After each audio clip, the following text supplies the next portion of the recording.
Hello students, welcome to my channel simplify classes. मैं हूं doctor Nisha. आज हम पढ़ेंगे बच्चों chapter 8 how do organism reproduce का पार्ट 5। ये स्टार्ट करने से पहले मैं आपको बता देती हूँ, पार्ट 1 में हमने पढ़ा है about the importance of variations के बारे में। सेकंड पार्ट में हमने पढ़ा है fission, fragmentation, regeneration and budding के बारे में। पार्ट 3 में हमने पढ़ा है बच्चों वेजिटेटिव प्रोपोगेशन के बारे में, स्पोर फॉर्मेशन एंड उसके रिगार्डिंग कुछ क्वेश्चंस किए थे। फोर्थ पार्ट में हमने पढ़ लिया था अबाउट द सेक्सुअल रिप्रोडक्शन और उसमें हमने पढ़ा था why the sexual mode of reproduction important है। तो यहाँ तक बच्चों हमने कंप्लीट कर लिया है। हम स्टार्ट करते हैं that sexual reproduction in flowering plant. जो सेक्सुअल रिप्रोडक्शन फ्लावरिंग प्लांट में क्या हो रहा है? The reproductive part of angiosperm are located in a flower. तो रिप्रोडक्टिव पार्ट ऑफ एंजियोस्पर्म कहाँ लोकेटेड है? फ्लावर में लोकेटेड है। You have already studied the different part of flower. हमने फ्लावर के डिफरेंट पार्ट्स ऑफ फ्लावर तो हमने पढ़ लिए थे। ये कौन कौन से थे? Sepals, petals, stamen and pistol. तो ये तो बच्चों बहुत कॉमन है। अब यहाँ पे इसमें क्या दे रखा है? The stamen and the pistil are the reproductive part of the flower which contain the germ cell. अब अगर रिप्रोडक्टिव पार्ट ऑफ फ्लावर पूछा जाएगा तो आप क्या बताओगे? Stamen and pistol. तो स्टैमेन क्या हो गया आपका? मेल पार्ट है और पिस्टल क्या हो गया? फीमेल रिप्रोडक्टिव पार्ट है। कह रहा है what possible function would the petals and the sepals serve. ये जो सेपल्स है और पेटल्स है, सेपल्स आप देख रहे हैं जो ग्रीन वाला होता है ये सेपल्स होता है, पेटल्स ये कलर्ड आपको दिख रहा है, और उसके बाद यहाँ पे आपको दिख रहा है anther and this one is a filament. तो एंथर और फिलामेंट किसका पार्ट हो गया? स्टैमेन का, जो कि मेल रिप्रोडक्टिव पार्ट है। और ये पिस्टल क्या दिख रहा है आपको? Stigma, style and ovary. ये पिस्टल क्या हो गया बच्चों? Female reproductive part. Female reproductive part के यहाँ पे 3 पार्ट्स होते हैं, that is stigma, style and ovary. और स्टैमेन जो कि मेल रिप्रोडक्टिव पार्ट है, इसके 2 पार्ट हो गए, एंथर एंड फिलामेंट। तो यहाँ से भी क्वेश्चन काफी बार पूछा जाता है दैट पिस्टल के कितने पार्ट है? दैट इज 3 पार्ट्स हो गए। स्टैमेन के कितने पार्ट्स हो गए? 2 पार्ट्स हो गए। ये भी पूछा जाता है कि जो पिस्टल है या आपका फ्लावर का मेल रिप्रोडक्टिव पार्ट है या फीमेल रिप्रोडक्टिव पार्ट है? तो pistil is a female reproductive part and the stamen is a male reproductive part. तो क्लियर हो गया यहाँ तक? आई डोंट थिंक सो आपको कोई प्रॉब्लम है, समझ में आ गया है कौन किसके पार्ट्स है। अब यहाँ पे कह रहा है कि दैट मेल रिप्रोडक्टिव पार्ट और फीमेल रिप्रोडक्टिव पार्ट तो हमें समझ में आ रहा है, लेकिन यहाँ पे जो 2 चीज़ें दे रखी है, स्टैमेन और पेटल्स दे रखा है, सॉरी सेपल एंड जो पेटल दे रखा है, अब इनका फंक्शन क्या है? तो यहाँ पे यही चीज़ पूछ रहा है कि इनका फंक्शन हमें बताना है। तो क्या कह रहे हैं? The flower may be unisexual. Flower unisexual हो सकते हैं, जैसे पपाया एंड वाटरमेलन। बहुत इंपॉर्टेंट है, क्वेश्चन यहाँ से पूछा जाता है। When it contain the either stamen और पिस्टल। तो ये इसमें क्या हो गया? यूनिसेक्सुअल में मतलब या तो वो स्टैमेन कंटेन करेगा या तो वो पिस्टल को कंटेन करेगा, इसलिए हम इसको क्या बोलते हैं? यूनिसेक्सुअल। तो एग्जाम्पल क्या हो गया? पपाया एंड वाटरमेलन का। लेकिन अगर बाइसेक्सुअल की बात कर रहे हैं, मतलब क्या हो गया? हिबिस्कस हो गया, मस्टर्ड हो गया। When it contain both the stamen and pistol, मतलब उस प्लांट में बोथ पिस्टल भी प्रेजेंट होगा और स्टैमेन भी प्रेजेंट होगा। तो यहाँ पे हमने 2 टाइप ऑफ प्लांट देखा है, दैट इज यूनिसेक्सुअल प्लांट और बाइसेक्सुअल प्लांट। यूनिसेक्सुअल प्लांट में क्या होगा? सिर्फ एक आपको रिप्रोडक्टिव पार्ट होगा, आइदर मेल या फिर फीमेल। तो यूनिसेक्सुअल का एग्जांपल हमने क्या देखा? Papaya and watermelon. दूसरा हमने क्या देखा? Bisexual plant. बाइसेक्सुअल में क्या देख रहे हैं हम? Both stamen and pistol present है। एग्जाम्पल क्या हो गया? Hibiscus and mustard. ये मैंने आपको इसलिए 2 बार बताया बिकॉज यहाँ से क्वेश्चन काफ़ी बार पूछा जाता है। नेक्स्ट इज स्टैमेन क्या हो गया? मेल रिप्रोडक्टिव पार्ट, जो कि मैंने आपको पहले ही बता दिया था। और ये क्या प्रोड्यूस करता है? ये पॉलन ग्रेन को प्रोड्यूस करता है, जो कि येलो इन कलर में होता है। जब आप देखते हो हिबिस्कस वगैरह को टच करते हो तो आपको येलो येलो आपके हाथ में ग्रेन्स जैसे आपको आ जाएंगे, वो क्या होता है? पॉलन ग्रेन्स होते हैं। You must have seen this a yellowish powder that often stick to our hand. जब आप टच करते हो तो येलो पाउडर हमारे हाथों में आ जाता है। If it touch the stamen of the flower, जब आप फ्लावर के स्टैमेन को टच करते हो। Next is pistil is present in the center of the flower and it is the female reproductive part। Pistol क्या हो गया? सेंटर ऑफ फ्लावर में प्रेजेंट है और ये क्या रिप्रेजेंट कर रहा है? आपका फीमेल रिप्रोडक्टिव पार्ट। तो क्लियर हो गया, ये आप देख सकते हो ये कहाँ है? सेंट्रली लोकेटेड है। Next is it is made up of 3 parts. ये 3 पार्ट्स है, कौन कौन से? Stigma, style and ovary. चलते हैं नेक्स्ट पेज पे। Next is the Solan bottom part of the ovary. जो बॉटम पार्ट है ऑफ द ओवरी, और ये जो middle elongated part is the style and the terminal part which may be, जो terminal part है ये क्या हो सकता है? Sticky to the stigma.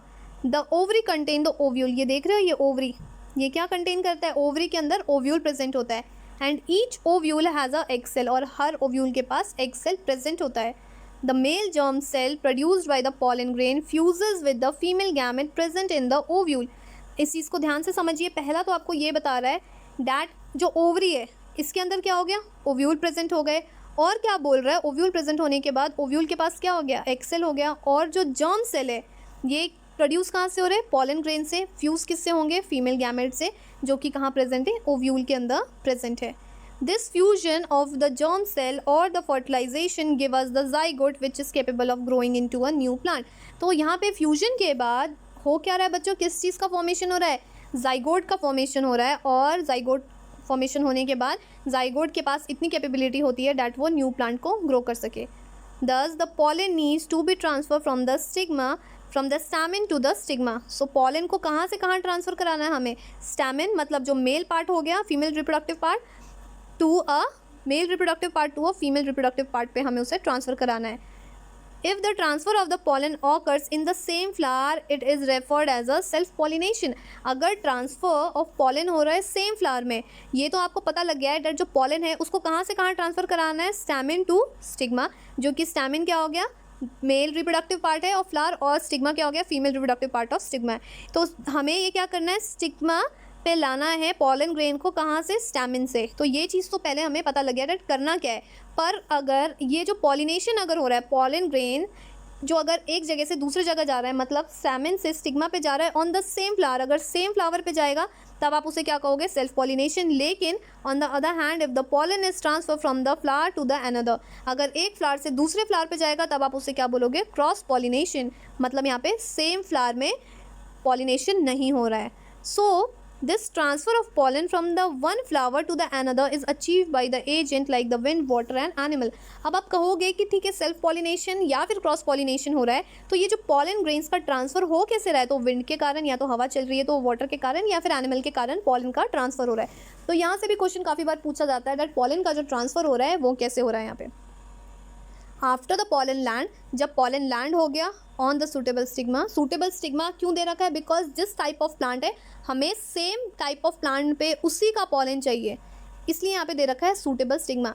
जब या तो वाटर, विंड या फिर एनिमल से अगर पॉलन का ट्रांसफ़र हो रहा है on the stigma, it has to reach the female germ cell. अब ये जो पॉलन ग्रेन है इसको कहाँ पहुँचना है, फीमेल जर्म सेल के पास, which are in the ovary, ये कहाँ प्रेजेंट है, ओवरी में प्रेजेंट है। For this the tube grow out of the pollen grain, ये जो पॉलन ग्रेन है ना बच्चों, यहाँ पे आप देख रहे हो फिगर, इसमें से क्या हो रहा है, ट्यूब की आउट ग्रोथ हो रही है, and travel through the style. और ये स्टाइल आप देख रहे हो, ये क्या हो गया, मिडल वाला पोर्शन, ये स्टाइल हो गया। ये स्टाइल के थ्रू ये कहाँ पहुँच रहा है, ओवरी के अंदर पहुँचेगा। क्लियर हो गया, मैं आपको फिर से एक बार बता देती हूँ। पॉलिनेशन में क्या करना है बच्चों, स्टैमिन से पॉलन ग्रेन को कहाँ ट्रांसफ़र होना है, स्टिग्मा में। स्टिग्मा आपको दिख गया, ये देखिए। अब जो पॉलन ग्रेन यहाँ पे आ गया, अब ये पॉलन ग्रेन आएगा कैसे, तो या तो ये विंड, वाटर या एनिमल्स के थ्रू आएगा। आने के बाद पॉलन ग्रेन्स को पहुँचना कहाँ है, ओवरी में पहुँचना है। तो ये कैसे पहुँचेगा, एक ट्यूब निकल रही है पॉलन ट्यूब, जिसका नाम क्या है, पॉलन ट्यूब। ये स्टाइल के थ्रू कहाँ आएगा, यहाँ पे ओवरी में आ जाएगा। तो यही चीज़ शॉर्ट में मैंने आपको बताया अभी। कह रहा है आफ्टर फर्टिलाइजेशन, यहाँ पे फर्टिलाइजेशन जब हो गया, the zygote divide a several time to form an embryo within the ovule. Zygote क्या हो रहा है, काफ़ी बार डिवाइड कर रहा है, किस चीज़ के लिए, टू फॉर्म एन एम्ब्रायो, कहाँ पे, ओव्यूल के अंदर। हमें पता है ओवरी है और ओवरी के अंदर क्या है, ओव्यूल है। Next is the ovule develop as a tough coat and is gradually converted into a seed. और यही जो ओव्यूल है, जो अंदर वाला पार्ट हो गया ओव्यूल, ये क्या हो रहा है, डेवलप हो रहा है और उसके ऊपर क्या हो रहा है, टफ कोट आ रहा है और ये सीड में कन्वर्ट हो जा रहा है। नेक्स्ट कह रहा है जो ओवरी है, ये जो बाहर वाला जो ओवरी आप देख रहे हो, ये ग्रो रैपिडली और ripen to form a fruit. तो ओवरी राइपन होके फ्रूट में कन्वर्ट हो रहा है, और जो ओवरी के अंदर ओव्यूल है ये किस में कन्वर्ट हो रहा है, सीड में। तो यहाँ से भी क्वेश्चन पूछा जाता है, 1 मार्क्स में आपसे पूछ सकता है दैट ओवरी किस में डेवलप हो रहा है, तो आप क्या बताओगे, ओवरी डेवलप हो रहा है इन द फ्रूट, और जो ओव्यूल है ये किस में डेवलप हो रहा है, इन द सीड। तो आई डोंट थिंक सो यहाँ तक आपको कोई प्रॉब्लम है कन्वर्जन में। The ovary grow rapidly and ripens to form a fruit. तो ये समझ में आ गया, ओवरी ग्रो कर रहा है, राइपन हो रहा है फॉर्म करने के लिए फ्रूट। मीनवाइल जो पेटल्स है और जो सेपल्स, स्टैमिन एंड स्टाइल, ये क्या हो रहा है, एंड स्टिग्मा में शिवरिल एंड फॉल ऑफ, ये क्या हो रहा है, सूख के झड़ जाएंगे, जितने भी जो पार्ट्स है ये झड़ जाएंगे। So have you ever observe the any flower part still persisting in the fruit. क्या आपने कोई देखा है कि कोई भी फ्लावर का पार्ट फ्रूट बनने के बाद भी वो परसिस्ट कर रहा है। Try and work out the advantage of the seed formation for the plant. यहाँ जो सीड फॉर्मेशन हो रही है प्लांट का, इससे हमें एडवांटेजेस देखना है। The seed contain the future plant or the embryo which develop a seedling under a appropriate condition। तो यहाँ पे seed का importance क्या हो गया, because seed क्या contain कर रहा है, एक तरफ से future plant को contain कर रहा है, और क्या कर रहा है वो, embryo को contain कर रहा है, जो develop किस में हो रहा है, into a seedling, कहाँ पे, under a appropriate condition। तो इस process को हम क्या कहेंगे, germination। क्लियर है बच्चों? तो एग्जाम में आपको जर्मिनेशन पूछ सकते हैं, यहाँ पे पूछ सकता है पॉलिनेशन क्या है, पॉलिनेशन कितने टाइप्स के, तो आपके बताओगे सेल्फ पॉलिनेशन है, और क्या हो गया क्रॉस पॉलिनेशन भी हमने यहाँ पे पढ़ा है। नेक्स्ट पूछ सकता है ओवरी है वो किस में डेवलप हो रहा है, तो आप क्या बताओगे ओवरी फ्रूट में डेवलप हो रहा है। ओव्यूल है जो ओवरी के अंदर है, ये किस में डेवलप हो रहा है, सीड में डेवलप हो रहा है। और ये जो सीड है बच्चों, ये क्या हो गया, एक तरफ से फ्यूचर प्लांट करने के लिए, न्यू जनरेशन को डेवलप करने के लिए हेल्प कर रहा है into a seedling, into a appropriate condition. इसी को हम क्या बोल रहे हैं, जर्मिनेशन। क्लियर हो गया? अब यहाँ पे एक एक्टिविटी दे रखा है 8.7, इसमें क्या करना है, soak a few seeds of a Bengal gram, या फिर चना ले लीजिए, उसको सोक करिए एंड कीप देम ओवरनाइट, रात भर उसे छोड़ दीजिए। Next is drain the excess water and cover the seed, जो भी उसमें एक्सेस वाटर है उसको हटा दीजिए और सीड को कवर कर दीजिए with a wet cloth and leave them for a day, एक दिन के लिए फिर छोड़ दीजिए। Make sure that the seed do not become dry, और आपको ध्यान रखना है जो सीड है वो ड्राई ना हो, वो वेट ही रहे कपड़े में। Next is cut open the seed carefully and observe the different part. अब आपको क्या करना है, जो सीड है उसको ओपन करना है और डिफरेंट पार्ट को ऑब्जर्व करना है।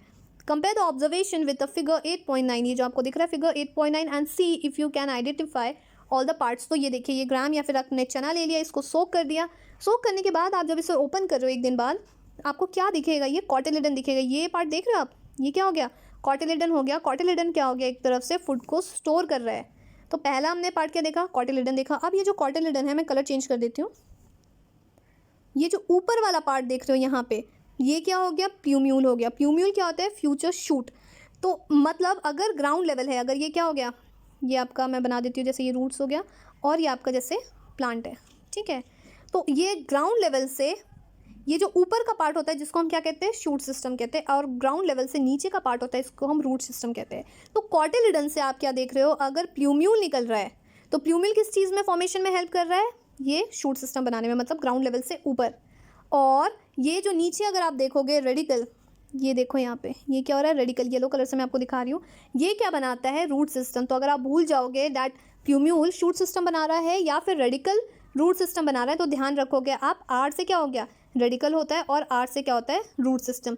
तो रेडिकल किस चीज़ में बना रहा है, रूट सिस्टम। तो जब आपको एक पता लग गया तो डेफिनेटली प्यूम्यूल क्या होगा, आपको शूट सिस्टम बनाने में हेल्प करेगा।